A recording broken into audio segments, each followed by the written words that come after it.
It is the day after Christmas, December 26th, and it is the prime time for here in Houston to plant sugar snap peas. And so I'm getting the garden ready to plant the sugar snap peas. It's in the evening, so I don't have much time, but I'm just doing the prep work tonight, and I'll plant the seeds in the morning. As you can see here, this is where I had my 30 different tomato plants this year, and last year I had my sugar snap peas over there. One thing I noticed is that the sugar snap peas block the sun from coming over to the tomato. So this year I'm planting the sugar snap peas on this side and the tomatoes on that side. This side over here happens to be the east side. Since I'm right next to the house here, the house blocks the light from coming in the afternoon, so actually the tomato plants will get more light over here than they will over here. Sugar snap peas don't need as much light, so I'm going to put them over on this side. As you can see, I've already removed the automatic irrigation tubing. I've removed my wire that I have in here for growing vertically and the 18-inch long stakes that I have that wire attached to.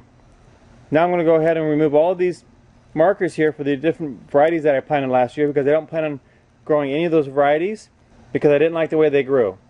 As you can see, the soil has settled down on the bed, and so I need to add more sawdust to the bed also. And so one thing I believe is I never have too much. I never buy just enough for the project, because I believe in food storage and I believe in garden storage. And so when I bought the sawdust, I bought extra bags, so whenever I need them I can just grab the bags. They're not extra, they're simply storage. Since my neighbors all around me have Texas pine trees, I have a lot of Texas pine tree needles in the garden area. I can leave those here, but I really don't like hassling with them, so I'm just going to rake them out with my hand quickly before I till in the soil. I'll just drop them over here in the walkway and let them decompose there. Okay, so now I'm ready to add the extra sawdust and some sand if I don't feel like it's loose enough, and then I'll till it in with a mantis tiller. I added my extra 3 bags of sawdust and some sand to the area and get it all nice and tilled in with the mantis tiller, which is great. Huge time saver. Love that I have that. And now I'm ready to level this out. I'm going to go ahead and level it out first with this scrap 2x4, and then I'm going to add my pre-plant fertilizer and the weekly feed. If you're new to the Mittleider gardening method, you'll be excited to find out how easy, how affordable, and how successful this gardening method is in any soil type. I'll have another video about that shortly. But time to level this out. All I do is take this board, run it across, and make sure I have sawdust and sand in front of it. It makes a nice flat area, so when it gets watered, the water is distributed evenly, and that distributes the nutrients evenly. This will just take a few minutes, and then I'll add the pre-plant fertilizer and the weekly feed. I did want to mention something about this automatic watering system here. As in the automatic watering system instructions in the Mittleider gardening course book, which I'll have a link below this video, it's very specific about making sure that you have a threaded tube down below here, so if something happens that this can be unscrewed. Well, as it would happen, I hit this with my mantis tiller. All I did was turn the PVC pipe. So instead of breaking a pipe, all I have to do is just turn this back, and I'm back in business. Really, every detail about the Mittleider gardening system is there for a reason. Although we do want to use our wisdom and understanding, there's no reason to question whether each of the steps is important. They are, and like me, as you do them, you'll learn why. I just love the look of a freshly made Mittleider grow box. It is so beautiful. And at the same time that I see that it looks so beautiful, I'm looking forward to and envisioning the great crops I will have by planting and using this method. Because I have a 20-foot long, 4-foot wide box, which should really be thought of as a 20-foot long, 2 18-inch wide boxes next to each other, I need to add 1 ounce of pre-plant fertilizer per linear foot per 18-inch wide box. So as you see here, I have 20 ounces, or 1 pound 4 ounces of pre-plant fertilizer, and I'll sprinkle that across the box, and then I'll add a ½ ounce of Mittleider weekly feed per linear foot on the half that I'm planting today also. The pre-plant fertilizer adds the proper amount of calcium to a bed to help equalize the pH. Some people say that some plants like a higher pH or a lower pH, and really that's not the case. What the case is that they're need more nutrients that are available in the higher or lower pHs. Well, what they may not understand is that between 6.5 and 7.5 pH, all of the nutrients are available to the plants. And if you have a plant that needs one particular nutrient more than another, just give it that nutrient and don't try to jack the pH up or down. So if you're somewhere between 6.5 and 7.5 pH, then you're in good shape and all those nutrients will be available to the plants. And the reason why we're adding the pre-plant weekly feed is because the pre-plant is the nutrients that the plants need. And so with adding the Mittleider weekly feed and the Mittleider pre-plant fertilizer, the plants are getting everything that they need. You notice I didn't add any to the center aisle because I'm not planting anything. I added it right down where I'll be planting the seeds. You notice I added the pre-plant fertilizer and the weekly feed after I leveled the bed. The reason is because I had a bunch of extra soil that I didn't need for this bed, and I didn't want to add the pre-plant weekly feed to the soil and then take it out of the box. So now that I have it in here, I'll go ahead and turn this in quickly with a spade and then level it off once again. The extra soil went over to my potato box, which I'll be planting here in a few weeks. As you can see, I've got the pre-plant and weekly feed turned in, and now I'm just leveling it out with the 2x4 and ready to get the seeds planted. Because I am going to be growing vertically here with my sugar snap peas, I've already attached the wire to the nail that's on the end of the box here, and I've just run it down to the other nail on the other side.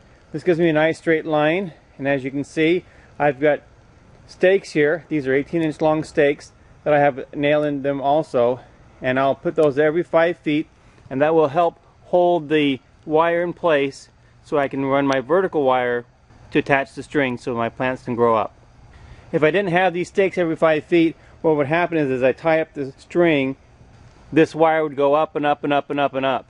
But by having the stakes here, it keeps everything nice and straight and at the right level. Now that the wire is secure, I need to make a furrow for the seeds.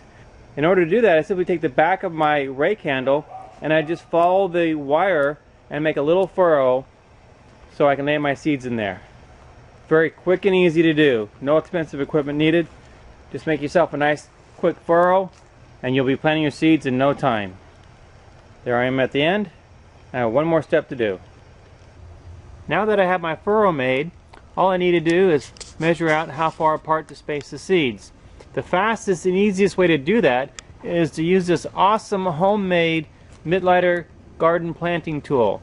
I'll have a link below this video to an instruction video on how to make this, or you can refer to the section in the Mittleider gardening course book below also. This little measuring device here has dowels spaced 6 inches apart on one side and 7 inches apart on the other. For sugar snap peas, I plant them every 2 inches. So I simply took this tool, drug it across the soil, and now I know to plant one seed here, then 2 inches, then 2 inches, and then another 2 inches. This is 6 inches. So I know I have 1, 2, 3, 4, another 2 inches, 2 inches, 2 inches, 2 inches, 2 inches, 2 inches. And it makes planting extremely fast. This 8-foot long tool is too short to cover the entire 20-foot bed in one swath. So what I simply do is move the tool. I'll overlap these last 2 dowels by bringing them down to these last 2 marks right here and then marking the rest of the bed a couple more times. Typically after I mark the entire length of the bed, then I would plant my seeds, but just for demonstration purposes I showed you that I had my seeds down here and how to space them out. The seeds I'm planting are heirloom seeds that we harvested from our garden a couple years ago. And we started out with heirloom seeds purchased online, and it came in a package something like this. We don't always plant heirloom seeds, but this is a great variety that we like, and so being that they are heirloom, we do make sure we save the best looking pods and save those seeds for the next season. It just took me a few seconds. I marked the entire 20-foot length of the box, and now I'm ready to plant all the seeds.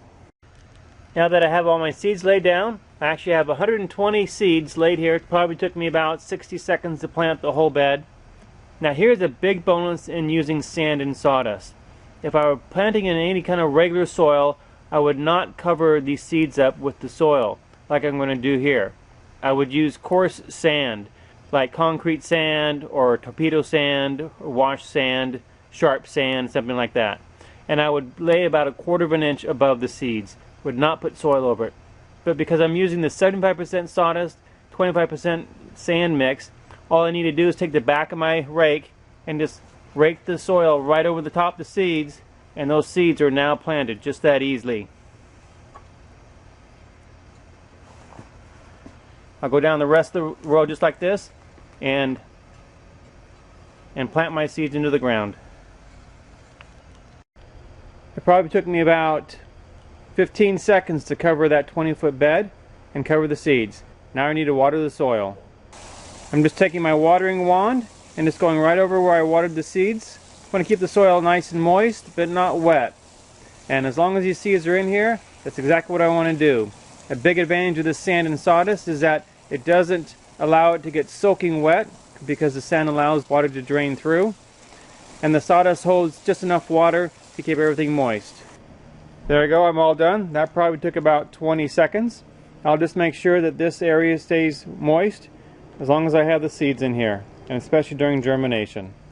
Because it is winter, it probably means I'll need to water maybe once every 3 or 4 days. But I'll just come out and take a look. Now that the peas are planted, I need to install the vertical string for the peas to grow onto. That's why I have the wire at the bottom and the wire here at the top. This wire is 4 inches in from here, and this wire is 12 inches in from the center. These are the 9-gauge wires that I will be attaching the baler twine to. That'll run from these wires down to here. In order to get the 10-foot lengths of baler twine that I need, I simply staked in 2 stakes 10 feet apart, and I wrapped them 117 times. So 118, 119, 120. Done. With the help of my daughter, I was able to tie the knots in the ends of the twine so that it wouldn't unravel, and I'm halfway through tying up everything in the grow box. Unfortunately, I've done this twice now because of my ignorance and wanting to get it done fast. Last time I did this was a year ago, and I thought I was saving myself time and money, and actually it cost me more time and more money because I had to do it over again. Last year, before I knew which baler twine to get and that I could get it on Amazon, the only bulk twine that I could find was at Home Depot, and I got this utility bulk poly tying twine package. This is what they have at the exit, where you can cut yourself a piece and tie your lumber together that sticks over the back of your truck or car. Even though it was convenient and inexpensive, the problem I found is that because it's so thin that it cut my tomato plants and actually killed several of my tomato plants. Second problem is that there's no UV protection on this, and so it lasts less than a season. We had half a dozen, or actually closer to a dozen, of my wife's tomato plants fall down and break because this twine kept breaking. On the other hand, this polypropylene baler twine, it does have UV protection. It will last for years. It is nice and thick, so it won't cut into the plants, and it's also very inexpensive. I was able to get, I think, 9,600 feet of this on Amazon for a very good price. Like I said before, I'll have a link below for this. You want to make sure you get the 170-pound twine, not the 110. This is about 110 here, and it just isn't thick enough. Don't take shortcuts. I do my very best to provide links to the products that I have found that work to save you time and money and frustration. Well, as you can see, I have everything planted, the strings tied, and the last thing I put in was the automatic watering system there. The reason why I did it in this order is because I found that putting in the watering tubing back at the last means I don't have to work around it while I'm putting in the strings and planting the seeds and so forth. Also, when I was tying in the strings, one thing I did is I took the garden marker and I just kind of pushed it down the soil so I had my marks every 6 inches, and that helped me put down the baler twine, so I was making sure I was doing it every couple inches. All I did is punch it down on the ground, or I could have raked it if I wanted to, but I just made little marks to help me make sure I was putting those strings in the right place. We really loved eating the sugar snap peas last year, a lot, and we had a lot to share. I dried them and gave them out to people so they could plant in their gardens, since these are heirlooms, and it was just a great crop to have. If you like peas, it's a great thing to plant in the winter. It helps you anticipate spring, and the spring garden you can put in allows you to see something growing in the winter. Of course, I do need to add the plastic. The plastic just arrived, and so I will be covering this entire box here with plastic, just like the box I have back here, and that'll keep the wind and the cold off the plants. This is LDS Prepper reminding you, if ye are prepared, ye shall not fear. And I encourage you to have a fall garden. And if you don't have a fall garden, that's perfectly fine, but take this time when you're not out in the garden to plan for the spring. And to help you do that, I'm going to be including the gardening planting detail sheet below to give you an idea what and when to plant and what kind of yields you can expect with the Mittleider gardening method.